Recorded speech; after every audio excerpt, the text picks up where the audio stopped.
So guys, ready na tayong umalis guys.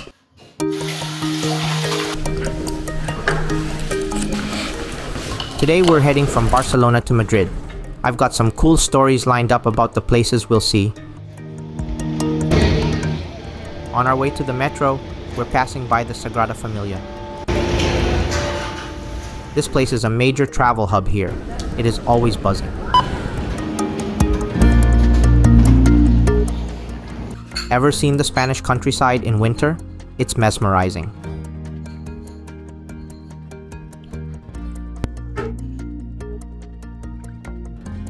This route cuts through some of Spain's best landscapes. It's a fast ride, but it's therapeutic too.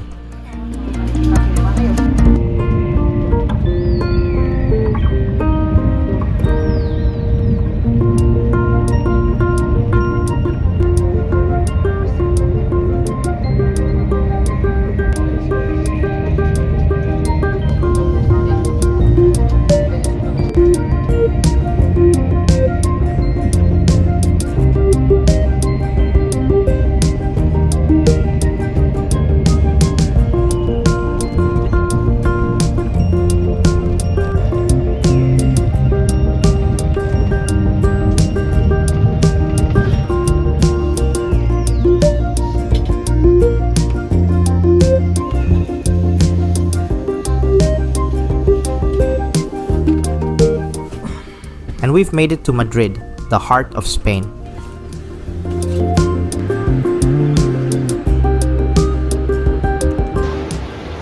Finally guys, nandito na tayo sa Madrid. This city's got layers of history, but I don't want to bore you on that.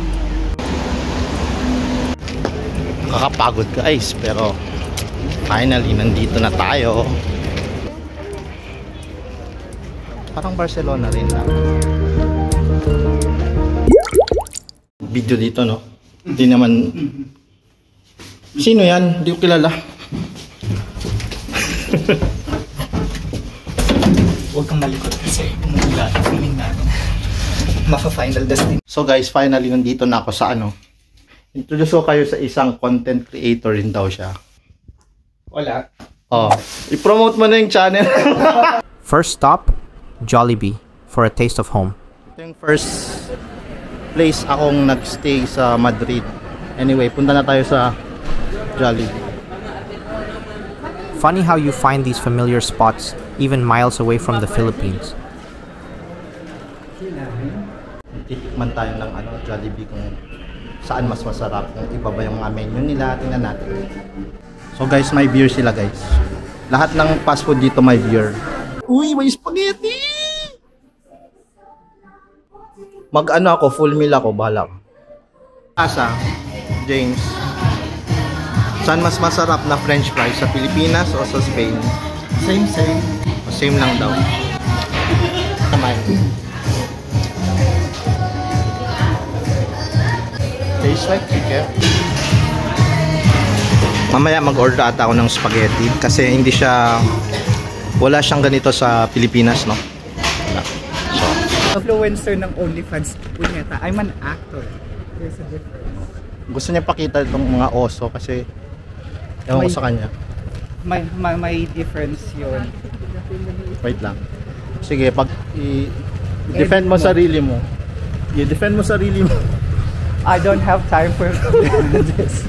Defend mo sarili mo, dali. Tingnan nyo guys. Ang bilis niya maglakad. Yan din yung room ko dati. Tapos may music siya, nagpe-play lang. Ayun, papunta ako ng Jollibee ko. Long time no see guys, oh.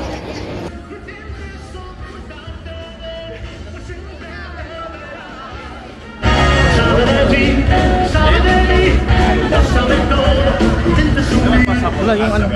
Es que Esteban es muy pequeño para eso. Tiene 10 años. A esto sí, a esto les encanta. Y a Jorge es el primer año, así que más o menos. El año pasado me resolvió.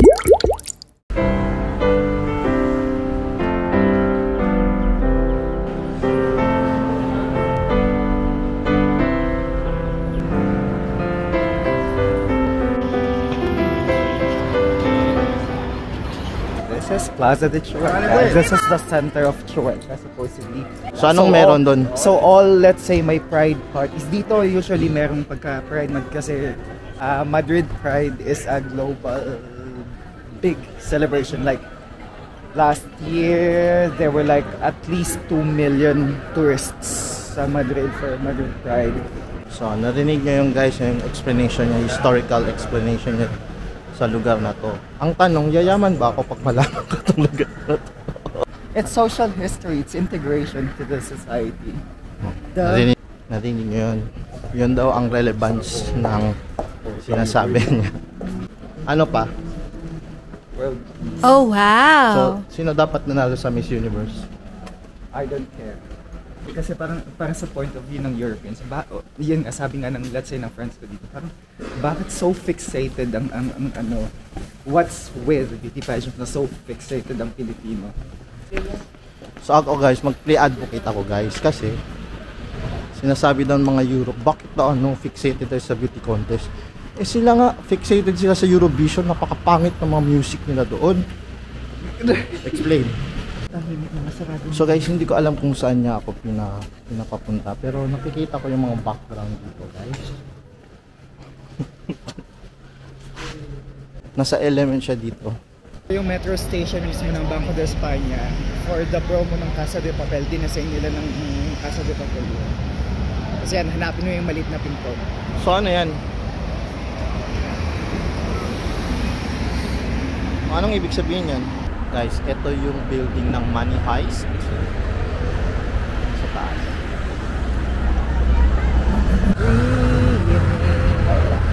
Almost every country meron namang eternal flame. Ba't tayo wala? It's a tribute to those soldiers who died during the war. Blah, blah, blah. Ba't tayo wala?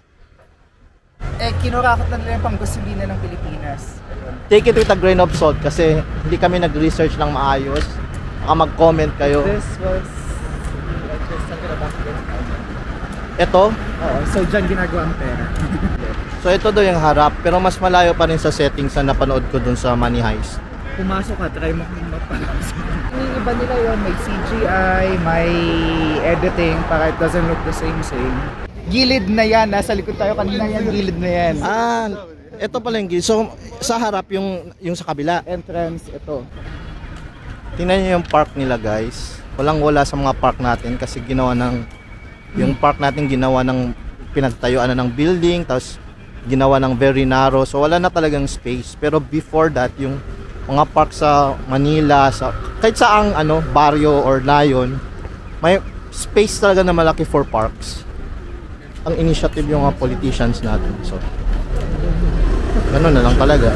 Alam kung saan kami pumupunta guys. Pero maganda daw yung lugar na yun, so abangan nyo.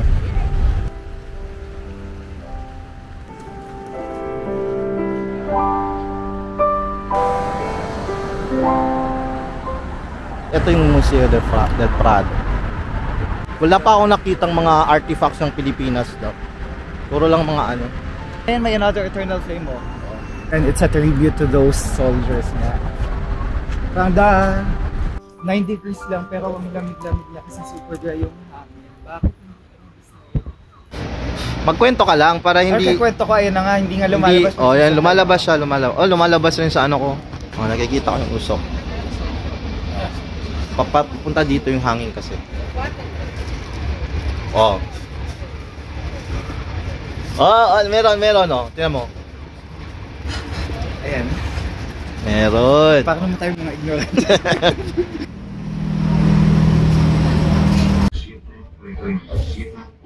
So guys, hindi effective to yung bus, pero libre kasi Christmas.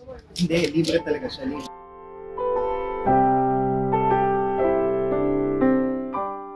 So dito na kami guys sa kung malapit sa bahay namin. Bahay niya pala. Kain kami ng churros. Sarado yung hinahanap naming chocolateria guys. Pero ang ganda ng street oh. Ganda ng street.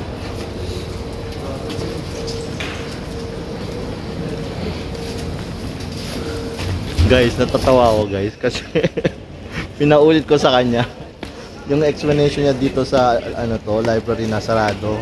Sabi niya, Sige, magsabi ka. Go. Tapos hindi ko na-record. So, inainis na siya. Sabi niya ano daw to, oldest library in the world. Books at least in Europe, if not in Spain. Mag-google na lang kayo, i-check nyo yung Wikipedia kung tama yung sinasabi namin. Huwag na kayo pwede rin kayo mag-comment kasi. So guys, nag-order ako ng churros pero orange juice. Kaya nag-dip na lang ako ng isang churros sa tsokolate. Luluto kami guys. Ito yung Christmas Eve namin. Lechon manok. Andox. Jollibee spaghetti. Braso de Mercedes.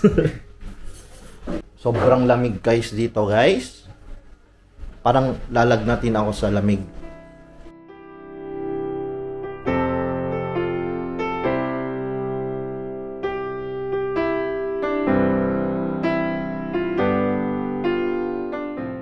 This is our Christmas Eve.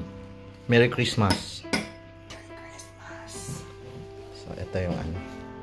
Ito yung handaan namin. Spanish style.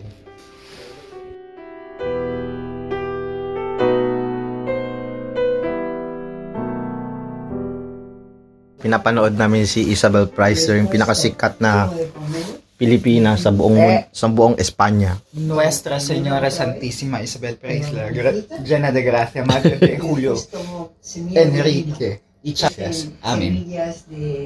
Comida de paja cuando estoy desayunando. Tatawag sa kanya Entonces me cae mga la Lola. baba. Lola? Y los que... Sí, porque en Filipinas celebran Reyes. Entonces yo tengo mi foto con Melchor porque iba Yung con tatay. Papá Noel.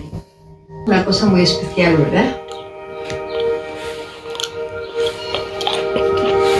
May introduce siyang Spanish Christmas tradition daw. Sisimot ako ng Pero sinisinghot pa niya yung ano. Ito yung sinasabi niyang guys. Tawag dito daw roscon. Tapos kung sino makakuha ng Rey Mago sa loob ng... Minsan bird siya. Hindi ko alam kung bakit bird. Originally, yung Rey Mago yun. Kung sino makakuha sa kanya, magagrant yung ano, yung wish mo. So, anong wish mo?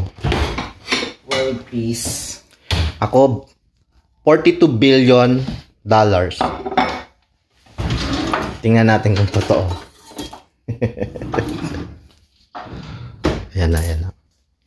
I-choose ko dito. Uy, ano pa natin yan? Ibalik pa natin yan, ha? O kaya nga inaayos ko. Okay, diba? okay. Gusto mo talaga may orange? Baka nandyan yung duwende. Duwende.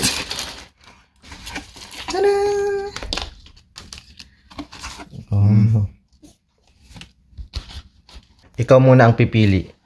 Bigyan natin ng chance. Gusto ko nga yung may green eh. Uy, may narinig ako. Ano? Nandyan yung duwende. Kung mabilaukan ka at mamatay dahil sa duwende. Duwende. Ang kulit sinabing Rey Mago yun. Ang kinamay ko siya. Kamayin mo lang. Ay, wala. Yun Ayan, yung oh. platito ko. Ayan, okay. Okay. Hindi ako naman. Ito. ¡Ay, nakita ko ni Rey Mago! 42 billion! Rey Mago! O, hindi mo napapawiin yun. Yun ang gusto mo. Oo. Ay, walang 42 billion. Kung kinuha ko yung bigger slice, nakuha ko siya kaya yung Muntik na siya mag-world peace.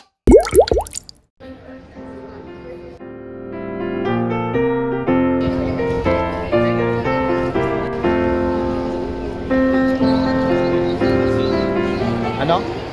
Mamili ka, saan mo gusto mag-sunset? Templo de Devon o Palacio? Kahit ano. Templo de Devon, yun yung Egyptian temple. Ay, ayoko na. Other side ng Palacio. Nakita ko na yun. So, ano na? E di sa gilid ng Palacio. Tara na. Maganda.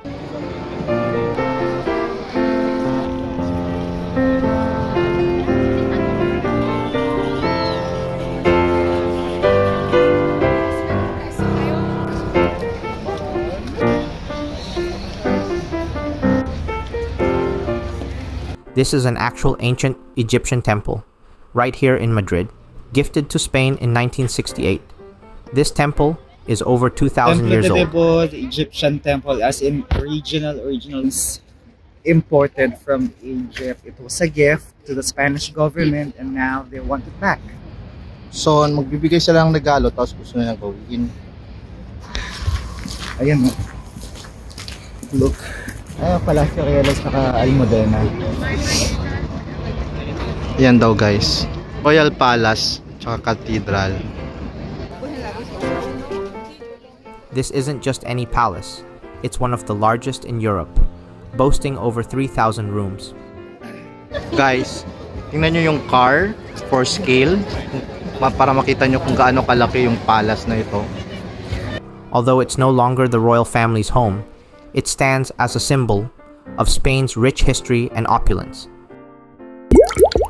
We're now back to MOA.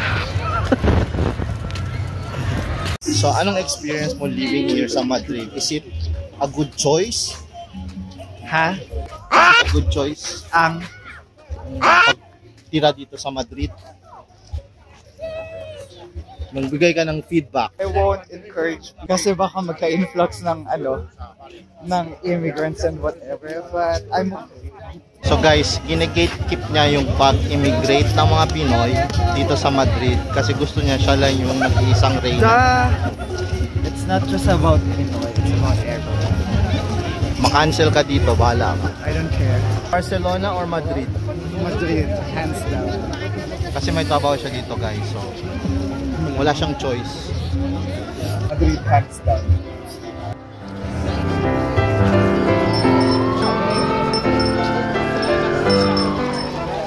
Mga kababayan, tayo po ay naglalakad patungo sa Senado.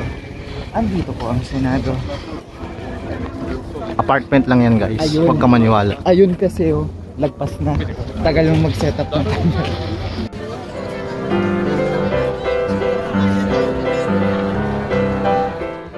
Pretty cool, right? That's it for today. Madrid's been full of surprises, and I'm glad I got to share them with you. Stick around for more adventures. Until next time.